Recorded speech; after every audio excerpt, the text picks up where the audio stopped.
Kami bersyukur buat hari Minggu yang Kau anugerahkan bagi kami. Hari ini adalah hari yang Kau jadikan bagi kami. Sungguh kami bersyukur kami boleh sehat hari ini adalah karena anugerah-Mu. Kami bersyukur boleh beribadah. Walau umat-Mu masih beribadah di rumah-rumah, kami tetap mau bersuka cita karena Engkau. Tidak ada yang dapat mencuri sukacita kami. Pada hari ini kami akan mendengarkan firman-Mu yang hidup dan berkuasa. Pengurapan-Mu telah menguasai hati kami di tempat ini, dan juga menguasai hati semua umat-Mu yang beribadah dari rumah. Kiranya Engkau memberkati umat-Mu seturut dengan apa yang mereka perlukan dalam hidup mereka. Kami tahu dan percaya bahwa dalam firman-Mu ada jawaban untuk kehidupan umat-Mu. Ada pertolongan pada setiap keadaan. Ada mujizat bagi kami yang percaya.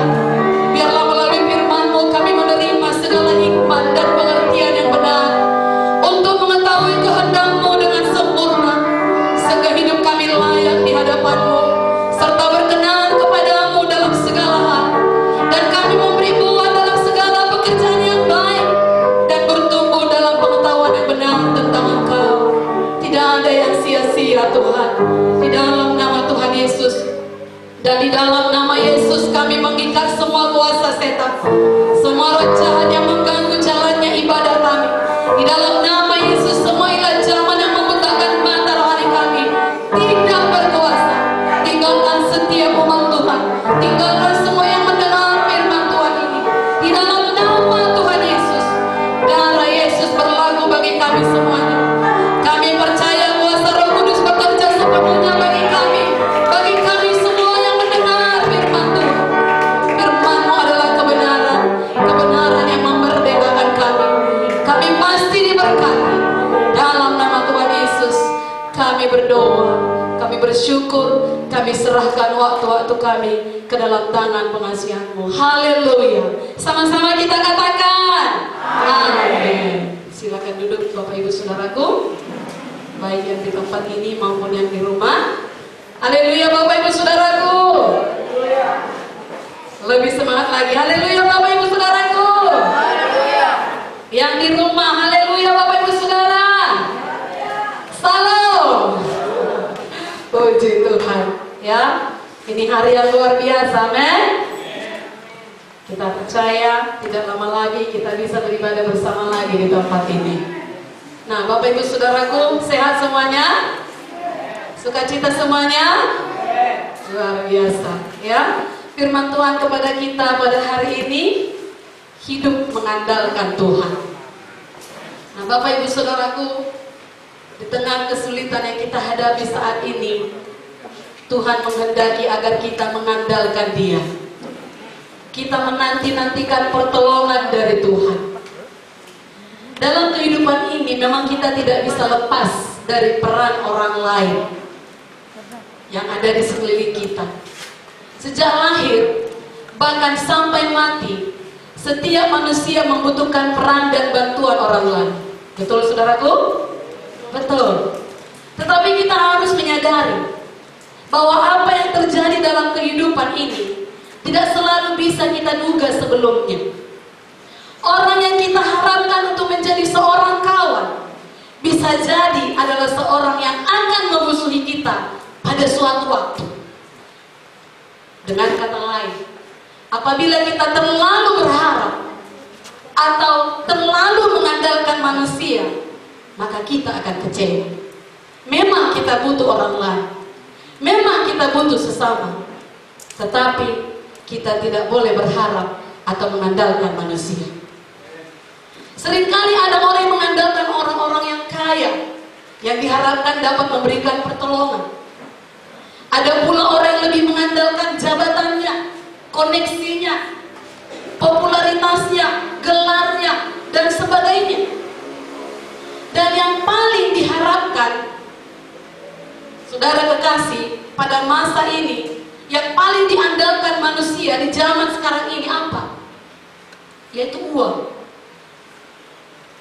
Saudaraku, mereka mengandalkan uang, tabungan, deposito di bank, yang diharapkan dapat memberi rasa aman, memberi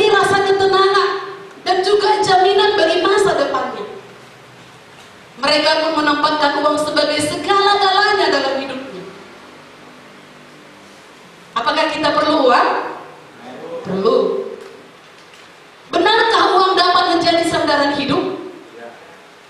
Adalah sia-sia jika kita mempercayakan diri kepada uang maupun kekayaan, karena cepat atau lambat akan jatuh, kata firman Tuhan.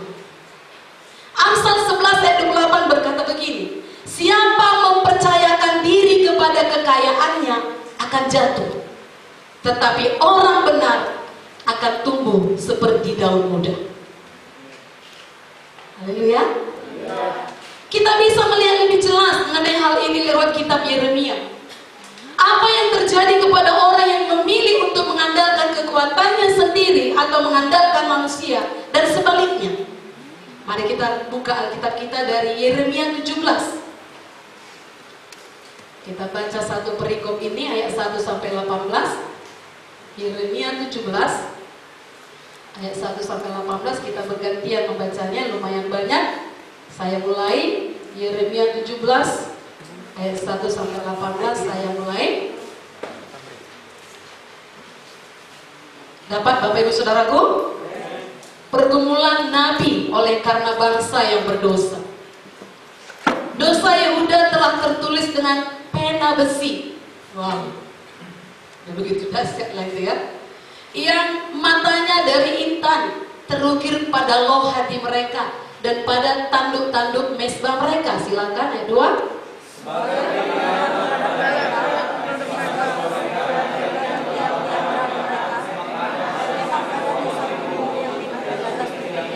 Yakni pegunungan di padang, harta kekayaanmu dan segala barang perbendaharaanmu akan kuberikan dirampas sebagai ganjaran atas dosamu di segenap daerahmu.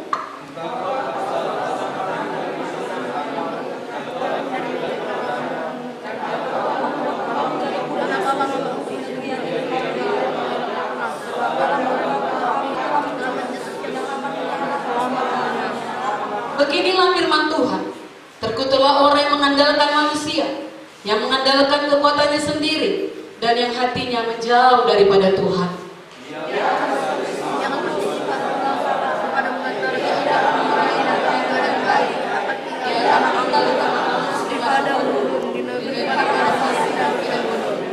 Diberkatilah orang yang mengandalkan Tuhan, yang menaruh harapannya pada Tuhan.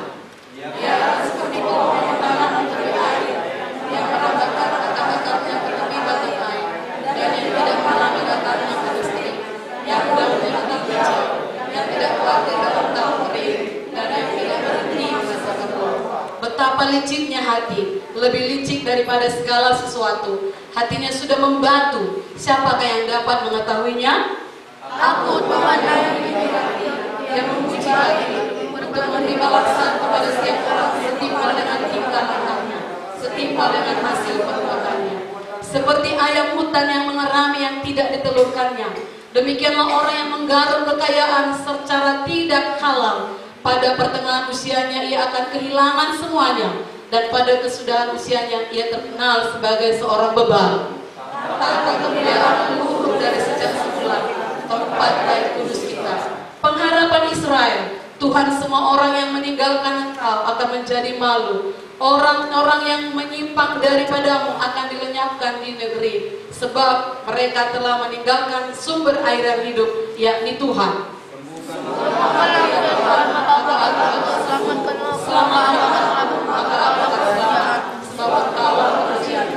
Sesungguhnya mereka berkata kepadaku, di manakah firman Tuhan itu? Biarlah ia sampai. Namun tidak pernah aku berdesak kepadamu untuk mendatangkan malapetaka. Aku tidak mengingini hari bencana. Engkau yang mengetahui apa yang keluar dari bibirku, semuanya terpampang di hadapan matamu. Janganlah engkau menjadi kedahsyatan bagiku. Engkaulah perlindunganku pada hari malapetaka. Sama-sama. Biarlah orang-orang yang mengejar aku menjadi malu, tetapi janganlah aku ini menjadi malu. Biarlah mereka terkejut, tetapi jangan aku ini terkejut.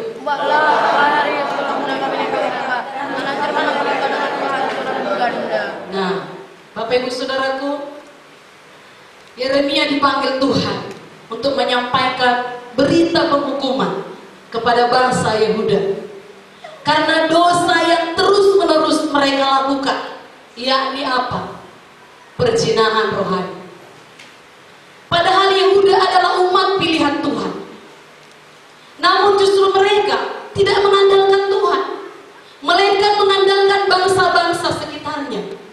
Hal ini adalah kekejian di mata Tuhan. Dalam keadilan dan kasih-Nya, Allah menyatakan berita penghukuman sekaligus berita anugerah, berita kutuk tetapi juga berkat, dengan maksud agar umat Tuhan mempergunakan kesempatan untuk bertobat dari segala dosa.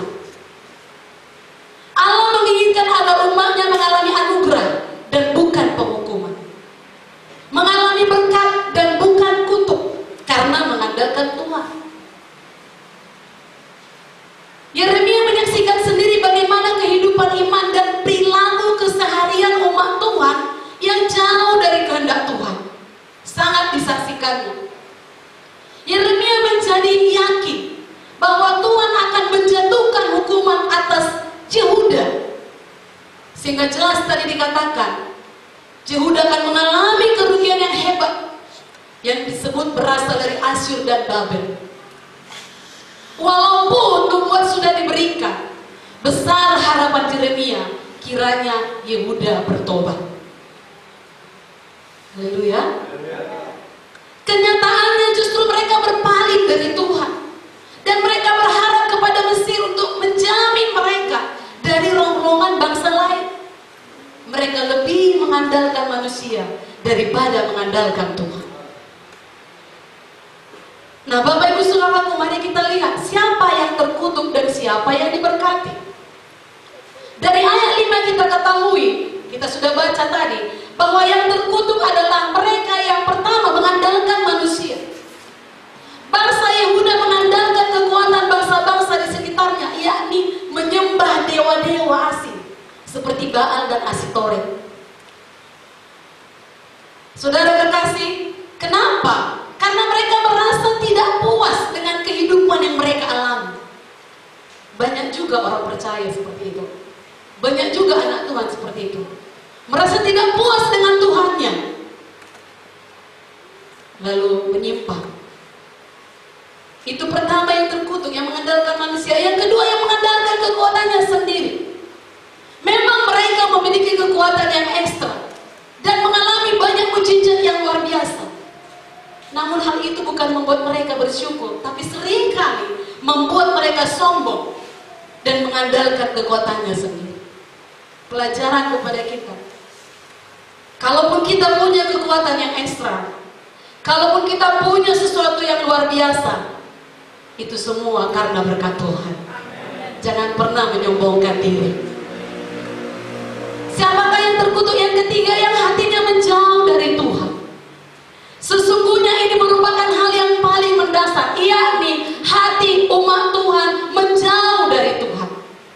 Kata menjauh berarti sesuatu yang terjadi tidak secara instan, melainkan melalui sebuah proses. Semakin lama semakin jauh. Berarti tadinya dekat. Ada proses. Meskipun mereka masih tetap melakukan ritual ibadah keagamaan, namun hatinya semakin menjauh dari Tuhan.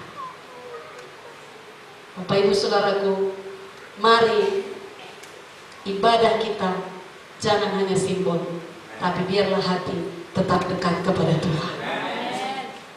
Bagaimana dengan kita saat ini? Kecenderungan untuk mengandalkan kekuatan manusia dan kekuatan diri sendiri mengakibatkan hati yang menjauh dari Tuhan. Saya katakan tadi, hal ini berarti sesuatu yang butuh proses.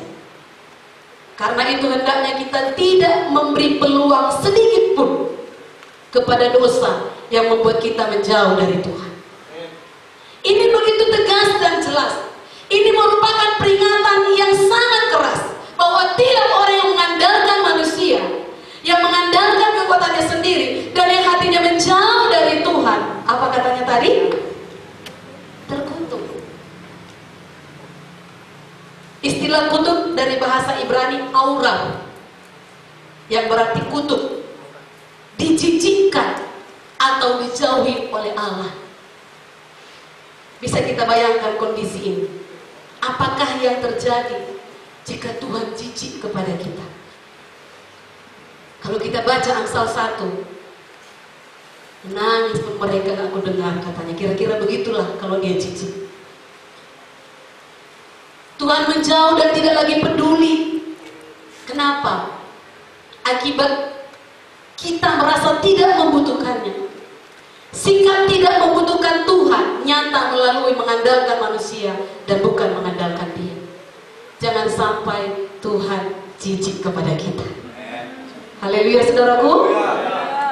Dalam kitab Yesaya pun kita mendapatkan pesan yang sama. Saya bacakan Yesaya 31-3 berkata begini. Celakalah orang-orang yang pergi ke Mesir minta pertolongan, yang mengandalkan kuda-kuda, yang percaya kepada keretanya yang begitu banyak, dan kepada pasukan berkuda yang begitu besar jumlahnya, tetapi tidak memandang kepada yang Maha Kudus Allah Israel dan tidak mencari Tuhan. Akan tetapi Dia yang bijaksana akan mendatangkan malapetaka dan tidak menarik firman-Nya.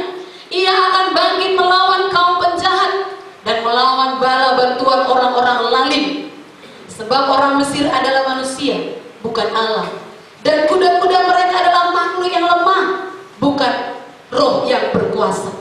Apabila Tuhan mengacungkan tangannya, tergelincirlah yang membantu dan jatuhlah yang dibantu, dan mereka sekaliannya habis binasa bersama-sama.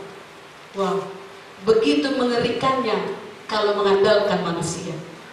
Dikatakan tadi, kalau Tuhan sudah mengacungkan tangannya, tergelincirlah yang membantu dan jatuhlah yang dibantu. Mengerti saudaraku? Jadi mari kita mengandalkan Tuhan. Jangan mengandalkan manusia, jangan mengandalkan kekuatan sendiri, dan jangan hati kita menjauh daripadanya. Dari ayat 7 kita ketahui bahwa yang diberkati adalah mereka yang mengandalkan Tuhan. Berarti percaya kepada Tuhan dan mengimani janji-janjinya apapun keadaannya. Kita menyerahkan hidup kita kepada Tuhan, membiarkan Tuhan melakukan apa yang Tuhan mau dalam hidup kita, mempercayai Tuhan sepenuhnya dan bergantung kepadanya. Hal ini memang membutuhkan ketaatan, membutuhkan ketundukan, membutuhkan komitmen kita yang total dalam mengiring Tuhan. Gak gampang. Percayalah bahwa Tuhan pasti akan memberkati orang-orang yang mengandalkan Dia dalam segala hal. Dalam sebuah survei, Abraham Lincoln, tahu Abraham Lincoln? Dari sejarah tahu lah kita ya, siapa itu? Mantan Presiden Amerika Serikat. Dia disebut sebagai presiden terbaik Amerika. Para ahli sejarah pun menyebutkan bahwa Presiden Amerika ke-16 itu sebagai presiden terbaik sepanjang sejarah. Apa yang membuat Lincoln berhasil dalam tugas dan mengemban jabatan sebagai Presiden Amerika Serikat terbaik? Pernah suatu hari seorang yang cukup dekat dengan Lincoln, asisten pribadi lah itu ya, berjalan melintasi kamar presiden di Gedung Putih yang kebetulan pintunya sedikit terbuka.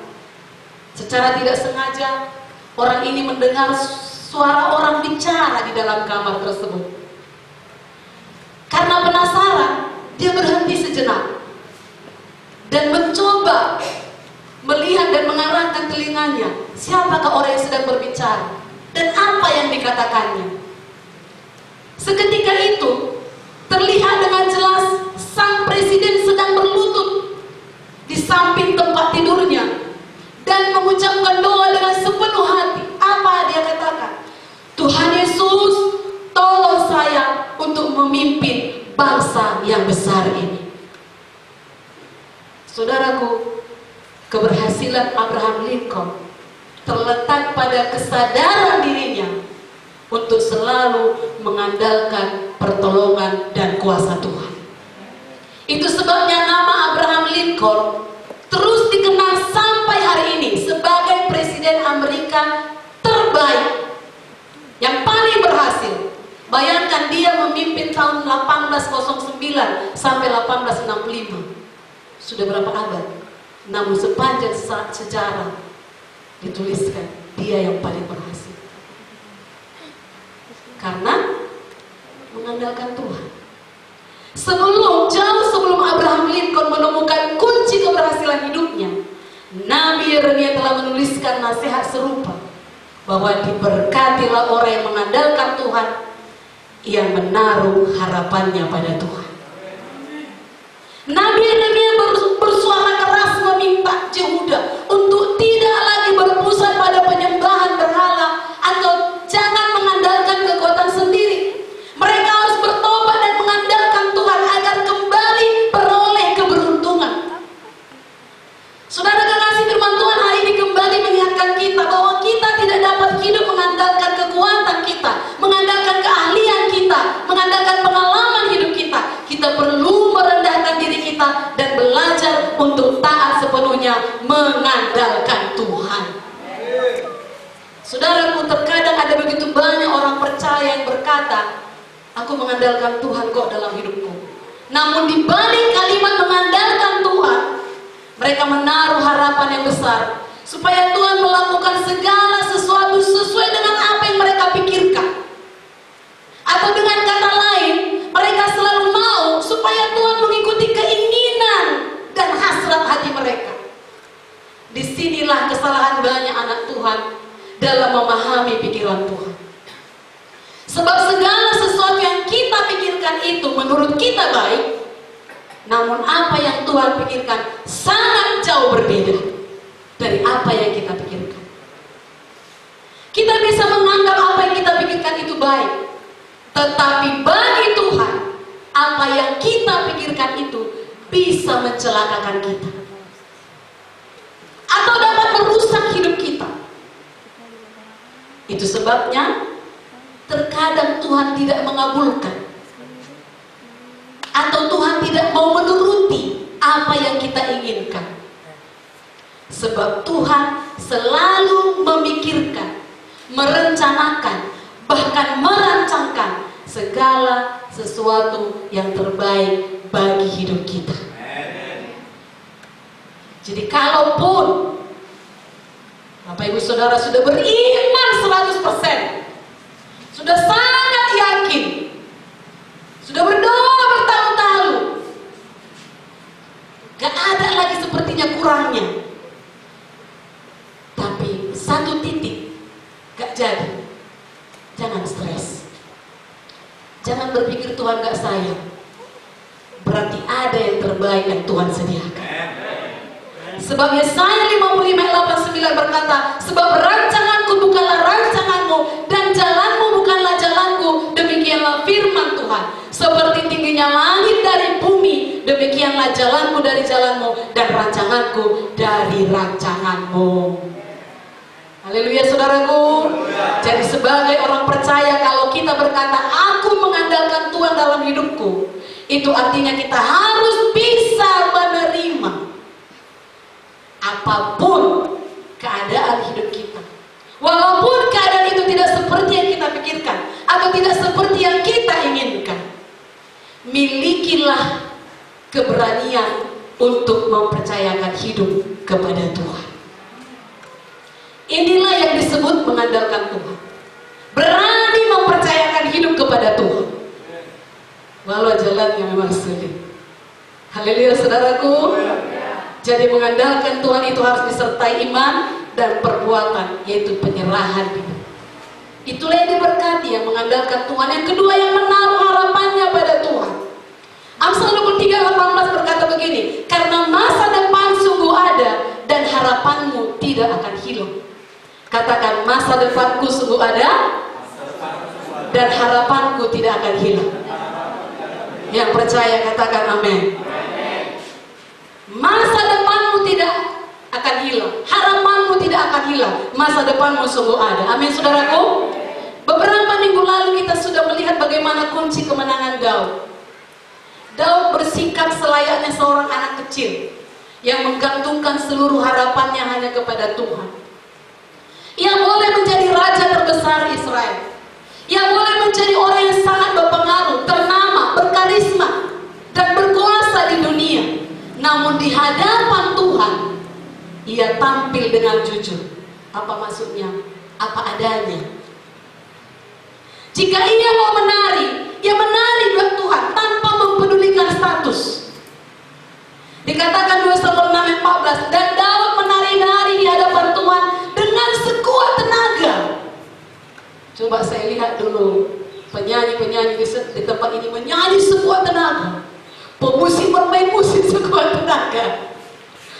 Itulah yang terjadi kepada Daud. Dikatakan di hadapan Tuhan, Daud menari-nari sekuat tenaga. Ia berbaju efod dari kain lena. Bahkan meski mendapat cibiran sekalipun, apa dikatakan? Ia tetap menari dan meloncat seperti anak kecil yang sedang senang di hadapan bapaknya.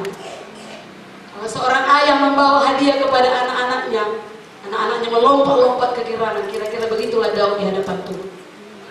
Daud tahu bahwa mengandalkan manusia itu adalah sia-sia belaka. Tapi dia berkata dalam Mazmur 60:13-14, berikanlah kepada kami pertolongan terhadap lawan, sebab sia-sia penyelamatan dari manusia. Dengan Allah akan kita lakukan perbuatan-perbuatan gagah perkasa, sebab ia sendiri akan menginjak-injak para lawan kita. Itu bentuk gaya hidup Daud yang ternyata berkenan di hadapan Tuhan. Apa adanya. Dan ketika ia berperang, firman Tuhan menuliskan, ia selalu memperoleh kemenangan. Bukan karena kehebatannya, tapi karena 2 Samuel 8:6b dan 14b berkata, Tuhan memberi kemenangan kepada Daud kemanapun ia pergi berperang. Itu kunci kemenangan Daud. Kunci yang sama berlaku pada tokoh-tokoh Alkitab lainnya. Daniel dikatakan memiliki kepintaran, kearifan, dan segala kelebihan lainnya daripada yang lain. Bukan karena kehebatannya sendiri, namun jelas dikatakan dalam Daniel 6:3, ia mempunyai roh yang luar biasa. Kiranya saudara demikian. Saudara mempunyai roh yang luar biasa. Siapakah itu? Saya dan saudara. Roh Kudus ada dalam kita. Ketaatannya bahkan menyelamatkannya dari maut di kandang singa. Raja Darius sebenarnya berusaha untuk melepaskan Daniel dari gua singa, bukan guru singa. Guru singa itu Marga Karo ya. Dari gua singa. Ya, saudaraku, Raja Darius sebenarnya berusaha untuk melepaskan Daniel. Tapi lihatlah itu tadi, kalau tadinya dia mengandalkan, aku dikenal baik kok sama Raja Darius, lalu dia tidak berdoa, habislah. Memang Raja Darius berusaha melepaskan dia, tapi gak bisa. Karena undang-undang orang Persia mengharuskan ketetapan yang sudah dibuat dan ditandatangani tidak bisa dibatalkan. Darius hanya bisa berharap supaya Allah menolong Daniel. Darius berkata kepada Daniel dalam Daniel 6:17, Allahmu yang kau sembah dengan tekun, dialah kiranya yang melepaskan engkau. Kiranya orang-orang di sekitar kita tahu kita orang yang bertekun. Dan kalaupun kita punya masalah, dia berkata, Tuhan yang kau sembah kiranya menolongmu. Saudara kekasih, dan seperti yang diharapkan Raja Darius, demikianlah yang terjadi pada Daniel. Pada saat Daniel dimasukkan ke gua singa, maka Allah menyatakan pernyataannya kepada Daniel melalui mengirimkan malaikat. Daniel mengalami kebenaran firman Tuhan yang tertulis dalam Mazmur 34:8, bahwa malaikat Tuhan berkemah di sekeliling orang-orang yang takut akan dia, lalu meluputkan mereka. Kita nggak tahu dengan siapa kita bertemu di luaran sana, tapi malaikat Tuhan berkemah di sekeliling orang percaya. Ini suatu pernyataan firman Tuhan yang menjadi penghiburan bagi kita orang percaya. Memang perlu berjaga, tapi jangan takut. Yusuf juga meski terus menghadapi pergumulan dan penderitaan, panjang pergumulan Namun di balik itu semua, ia mendapatkan berbagai keberhasilan. Bukan karena kebetulan beruntung, bukan karena kehebatannya, tapi dikatakan karena Tuhan menyertai Yusuf. Kejadian 39:2 berkata, tetapi Tuhan menyertai Yusuf sehingga ia menjadi seorang yang selalu berhasil dalam pekerjaannya.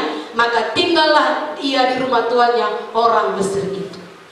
Itu baru sebagian kecil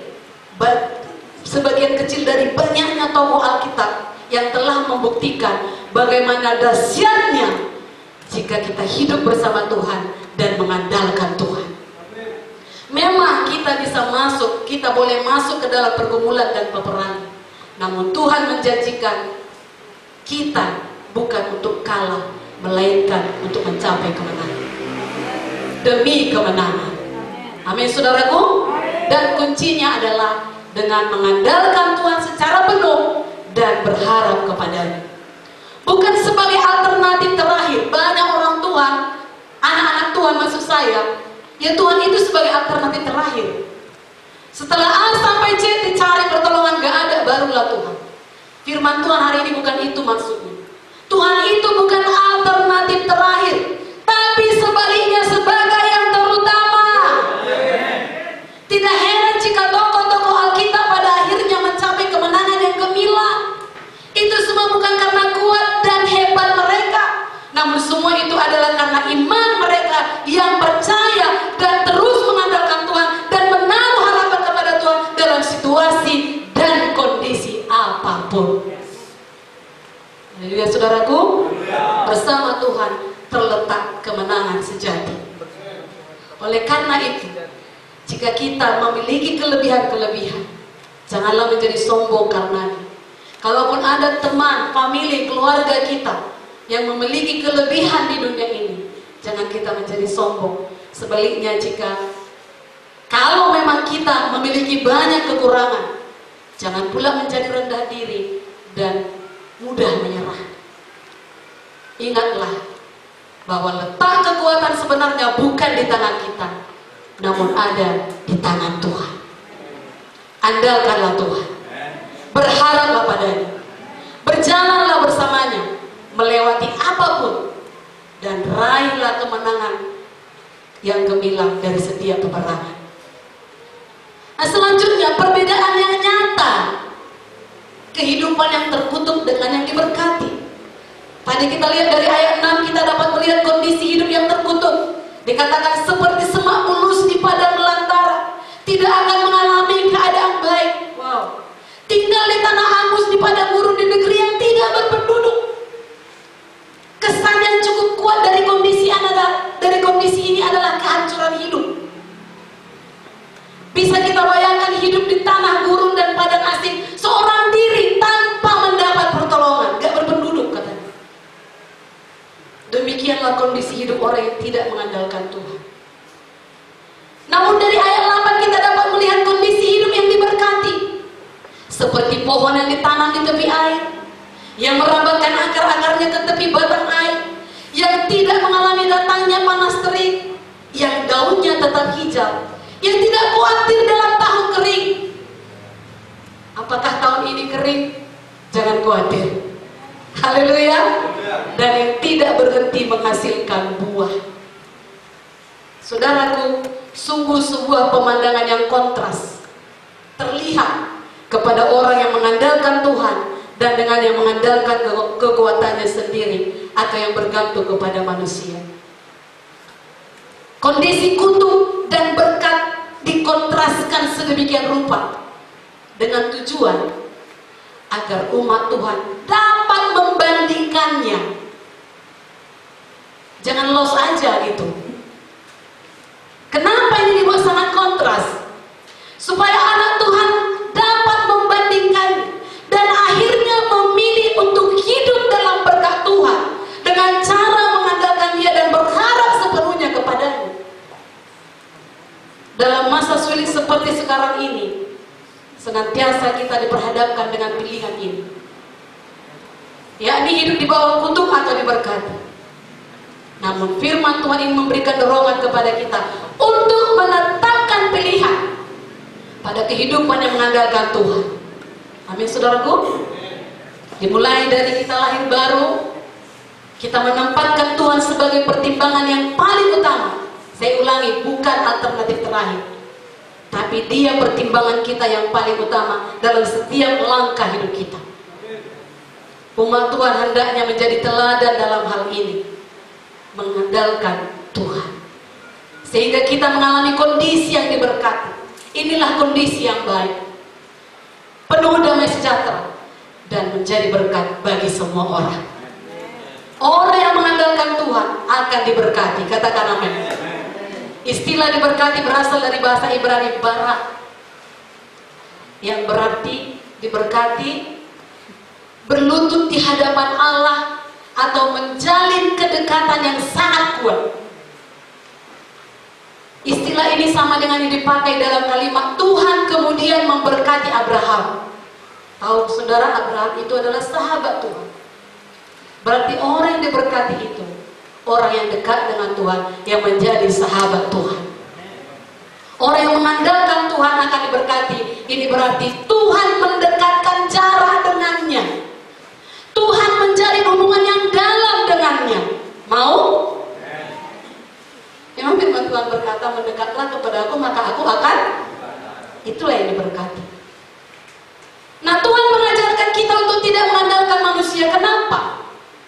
Tadi di awal saya katakan karena manusia dapat mengecewakan. Manusia seringkali ingkar kepada kata-kata dan janjinya sendiri.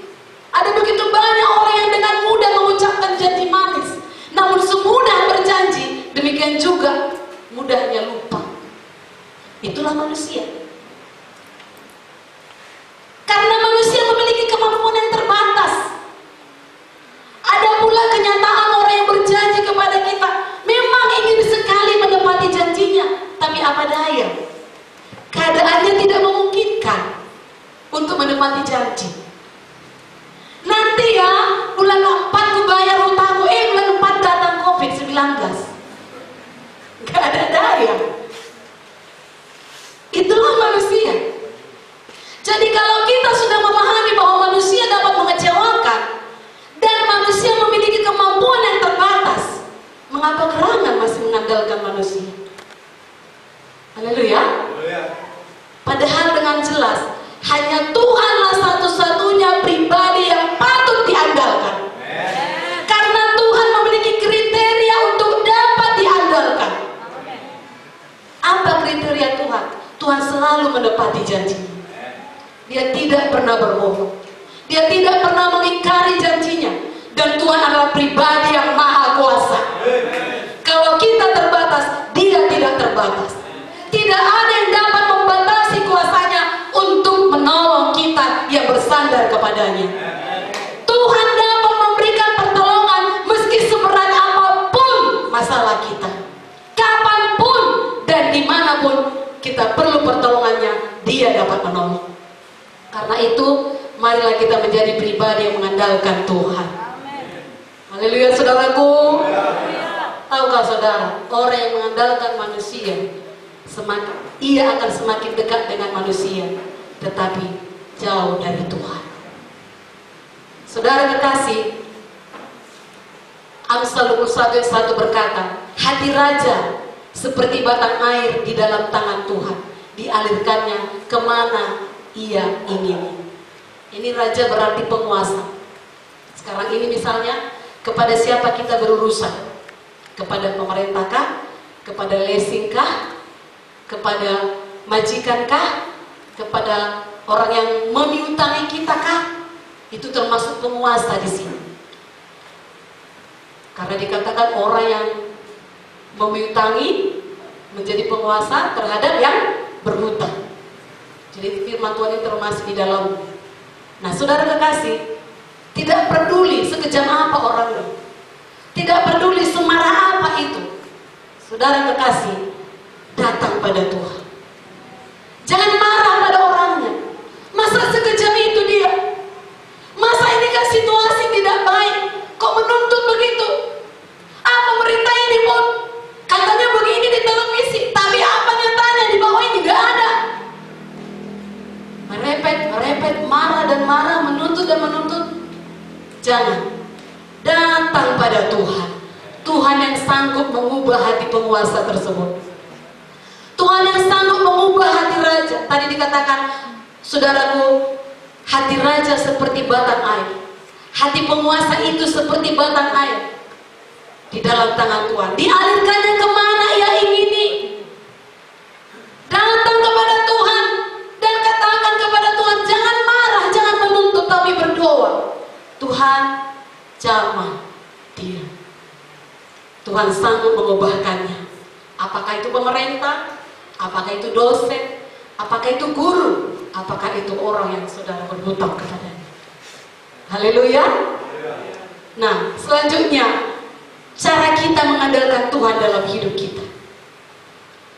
Yang pertama, mulailah membangun mezbah doa dengan rutin. Dalam Imamat 6 ayat 8 sampai 13, nanti bisa saudara baca. Tuhan berkata kepada para imam, agar api tetap menyala di atas mezbah, tidak boleh dibiarkan padam. Siapakah imam pada perjanjian baru ini? Kita adalah para imam itu. 1 Petrus 2:9 berkata, kamu adalah imamat yang rajani. Jadi semua kita imam. Haleluya.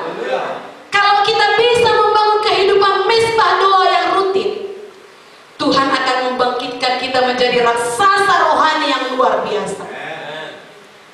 Contoh-contoh tokoh Alkitab yang saya katakan tadi, mereka adalah raksasa-raksasa rohani yang luar biasa. Kita tahu bahwa tanpa hubungan yang intim dengan Roh Kudus, sebenarnya kita ini kosong, gong yang gemerincing.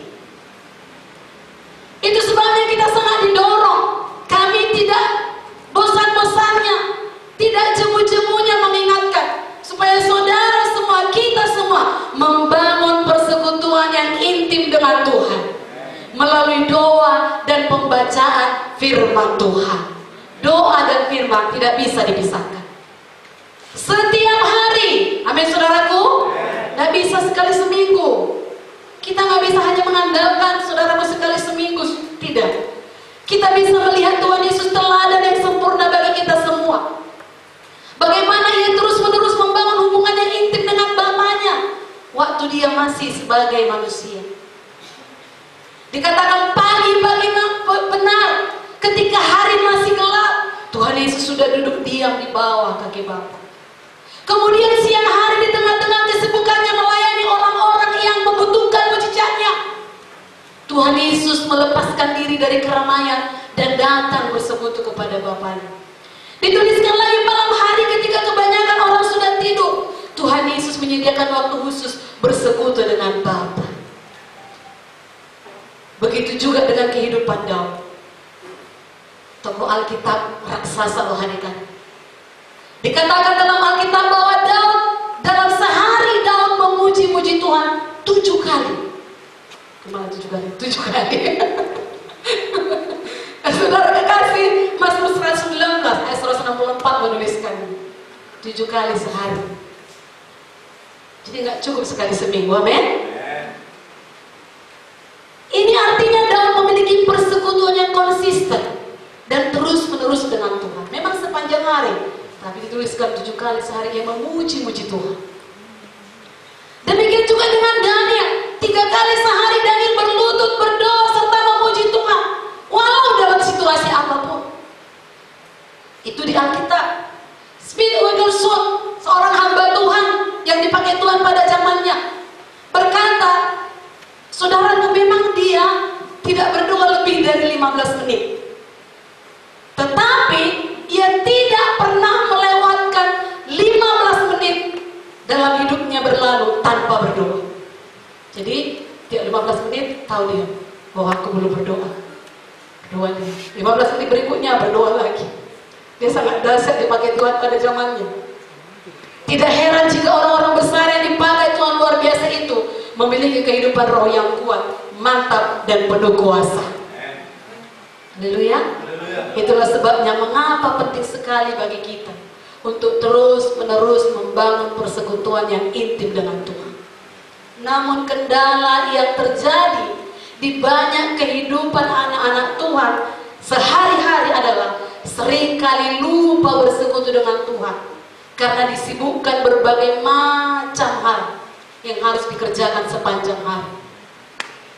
Gak salah sibuk, gak salah bekerja, tapi jangan sampai tidak bersekutu dengan Tuhan.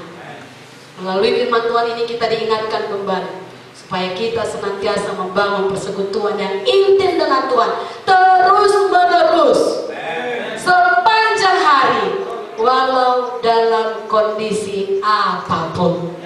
Kalau itu kita kerjakan, no sungguh-sungguh, no mengeluh, no marah-marah, no kecewa, karena selalu intim dengan Tuhan. Yang terakhir, menjaga supaya api tetap menyala. Para imam juga diminta untuk menjaga api di mezbah tetap menyala. Api mezbah yang menyala menjadi bentuk kesiapan untuk melakukan bagiannya dalam membakar korban bakaran. Saudaraku, tata cara memberikan korban bakaran bisa kita baca dalam Imamat pasal 1. Ada tata caranya, nggak asal.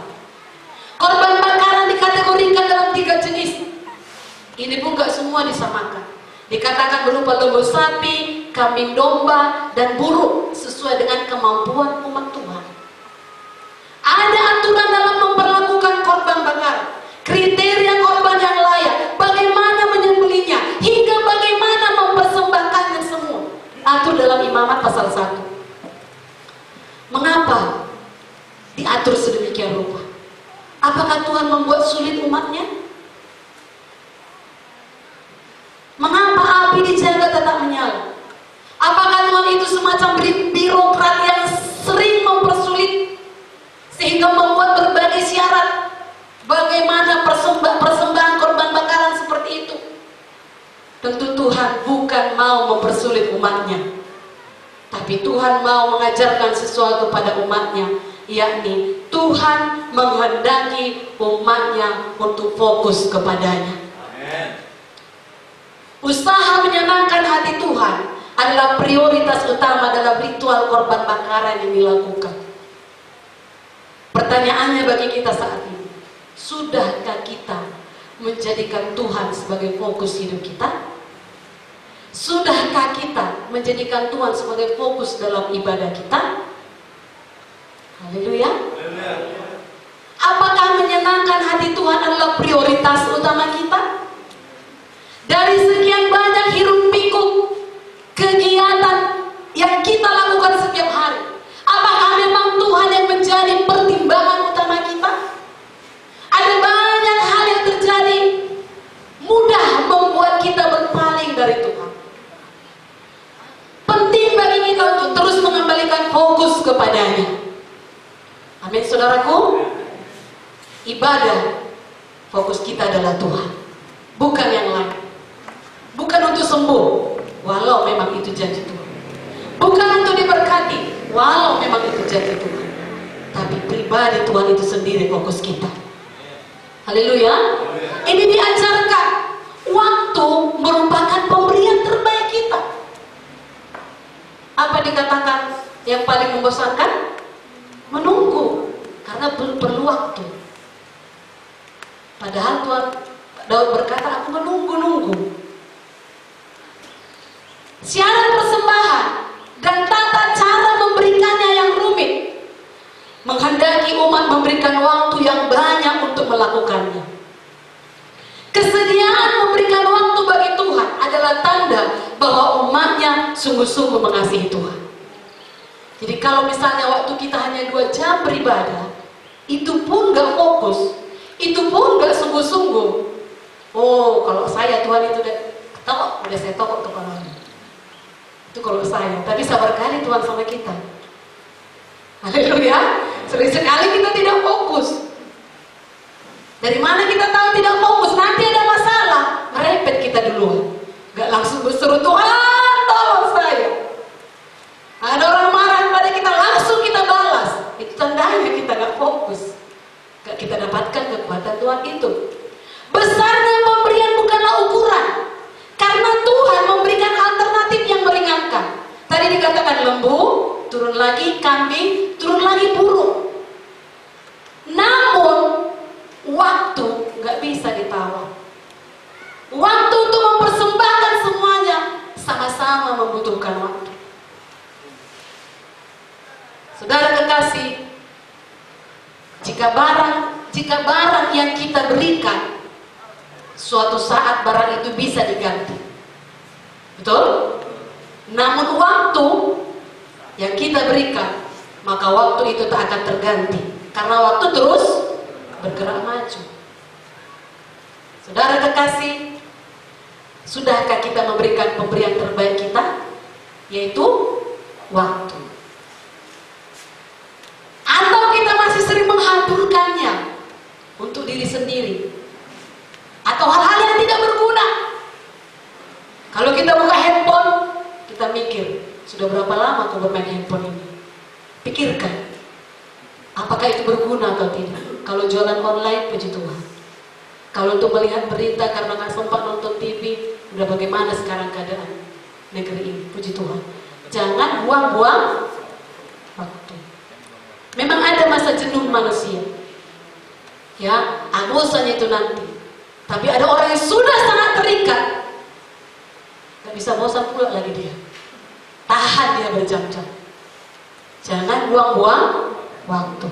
Haleluya saudaraku. Jadi mari pastikan api Tuhan terus menyala dalam kehidupan kita. Jangan sampai padam atau jangan biarkan padam. Sedikit lagi, masih bisa? Ada beberapa cara agar api Tuhan tidak padam dalam kehidupan kita, tetapi tetap menyala, yaitu hidup intim dengan Tuhan. Hidup intim berarti kita membangun hubungan semakin dalam, tinggal di dalamnya dan terus hidup dalam kebenaran firman. Yang kedua, hidup kudus di hadapan Tuhan dan manusia. Dikatakan bahwa seorang imam harus mengenakan kain lenan untuk menutupi auratnya saat menjaga api di atas mezbah. Dalam Alkitab, kain lenan selalu dikaitkan dengan kekudusan. Kita sudah diselamatkan oleh kuasa darah Tuhan Yesus dan dikuduskan. Tugas kita sebagai imaman yang rajani, yaitu untuk hidup menjaga kekudusan, yaitu dengan melekat dengan firman-Nya. Sebab firman itu kudus. Dan firman itulah yang dapat mengoreksi kehidupan kita. Dengan hidup kudus, maka kita sedang menjaga api Roh Kudus tetap menyala dalam kita. Haleluya.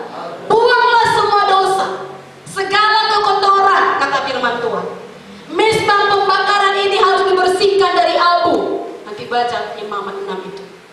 Abu adalah lambang kehinaan, lambang kedukaan, lambang kenajisan, lambang kekotoran, lambang kesakitan, penyakit ataupun segala yang tidak berkenan. Jangan biarkan segala dosa dan kekejian menghalangi kita. Haleluya. Justru kalau masih ada, akui, datang pada Tuhan. Jangan dinikmati sendiri, lalu gak bisa bebas. Akui, datang pada Tuhan, datang pada hamba Tuhan.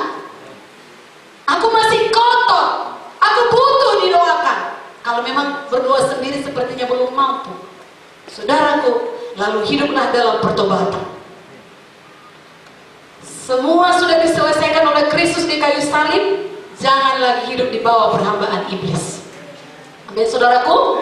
Buanglah abu dari mezbah setelah pembakaran. Artinya hidup kita tetap terjaga dan jangan membiarkan dosa menempel. Justru kita harus membuangnya. Dalam Galatia 5 itu lengkap kehendak dari yang perlu dibuang.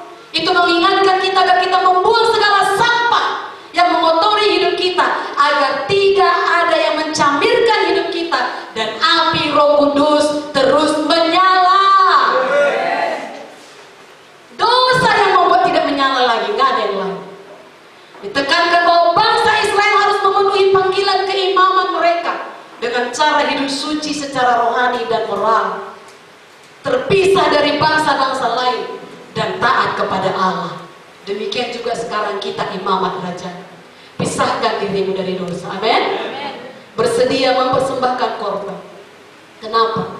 Adanya korbanlah yang membuat api di atas mezbah menyala senantiasa. Tuhan Yesus adalah korban penebusan dosa kita. Dia telah mati di kayu salib untuk menggenapi firman-Nya. Sebagai korban yang sempurna, yang kudus, yang tak bercacat celah, tidak serupa dengan dunia ini. Tuhan kita lakukan.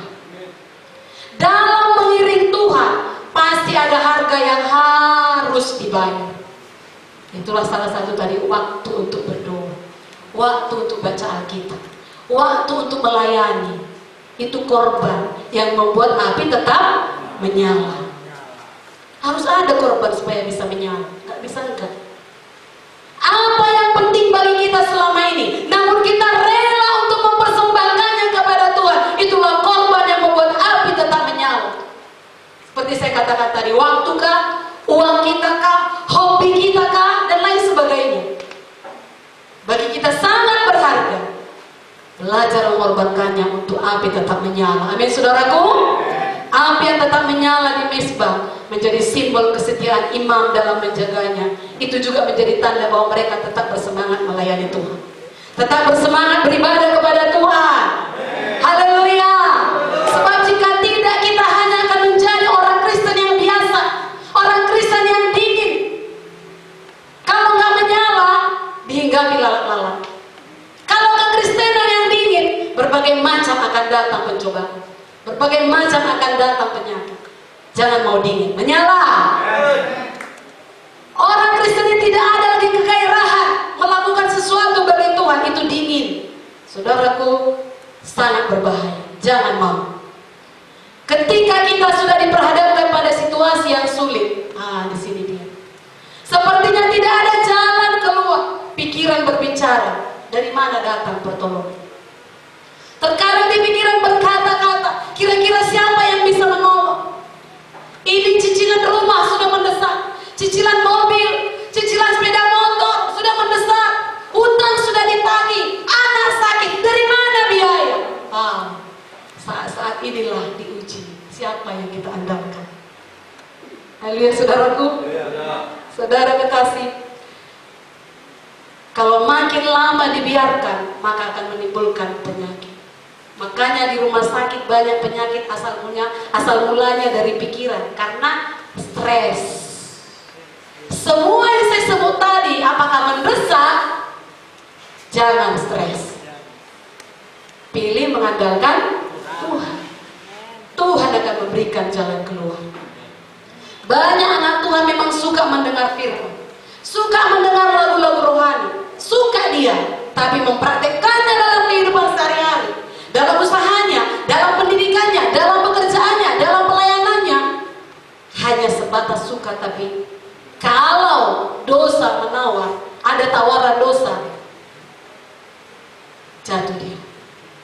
Gak dihidupinya firman tadi, gak dihidupinya yang dinyanyikannya tadi. Ya, sungguh tak tertandingi, tak ada yang setara denganmu. Oh, semangat dia nyanyikan.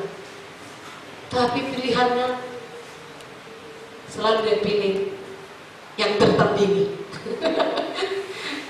Pilihlah Tuhan yang tidak tertandingi. Amin, saudaraku. Haleluya. Saudara kekasih, hal inilah yang membuat seorang anak Tuhan seringkali tidak bisa mengalami mujizat, karena hanya sekedar dengar, hanya suka, tapi tidak menerapkan dalam hidup. Akhirnya tidak bisa mengalami mujizat, tidak bisa mengalami kuasa Tuhan, tidak bisa mengalami berkat, dan tidak bisa mengalami jawaban doa. Mari kita semua tidak mengandalkan manusia, tidak mengandalkan kekuatan sendiri, dan tidak menjauh dari Tuhan. Hanya Tuhanlah kekuatan kita.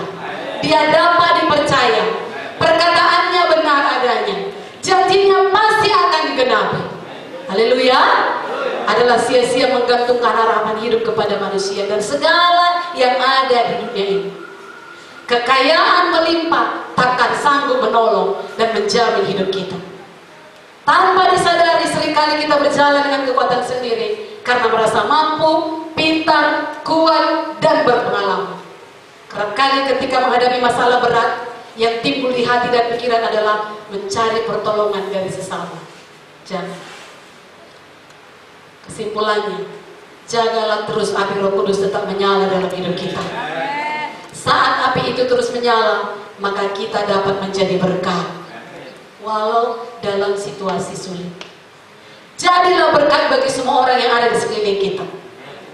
Andalkanlah Tuhan, rendahkanlah hati, akuilah bahwa kita tidak bisa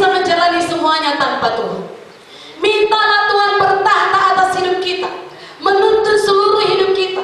Percayalah ketika kita hidup sungguh-sungguh mengandalkan Tuhan, maka Tuhan akan memberkati hidup kita. Semakin hari semakin diberkati, dan kita jadi berkat.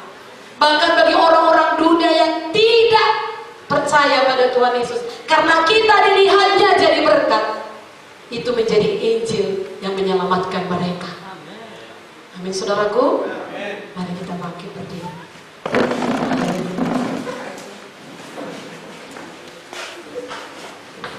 Haleluya. Dalam waktu saudara bisa baca kesimpulan renungan hari ini, pokok doa kita dan juga hikmat hari ini. Orang yang mengandalkan Tuhan seperti pohon yang tumbuh di tepi batang air, tidak akan pernah kekurangan, selalu segar dan berbuah segala musim kehidupan. Haleluya. Biarlah tetap menyala api kita, penuhlah dengan Roh Kudus. Mintalah Roh Kudus bertahta di hati kita. Bukan kehendak daging, bukan dosa, itu bisa mematikan api.